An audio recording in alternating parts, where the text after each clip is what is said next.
Nama Wakil Presiden ke-10 dan ke-12 RI Yusuf Kala disebut menyarankan adanya perjanjian antara Anies Baswedan dan Sandiaga Uno yang berujung pada persoalan utang 50 miliar rupiah.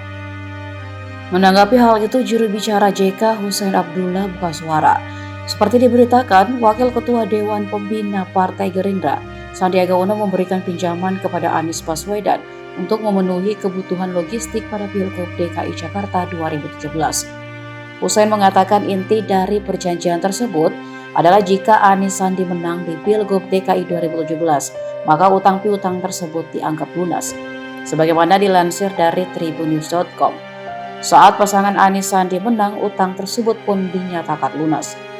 Di sisi lain, ia mengatakan hingga saat ini Sandiaga pun tidak mengungkit perihal pinjamannya terhadap Anies Baswedan itu.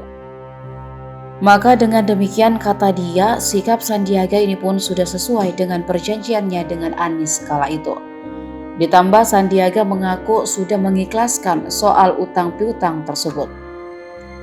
Wakil Ketua Dewan Pembina Partai Gerindra itu memutuskan ingin menutup pembicaraan soal utang Anies Baswedan sebesar 50 miliar kepada dirinya pada Pilkada DKI Jakarta 2017 lalu.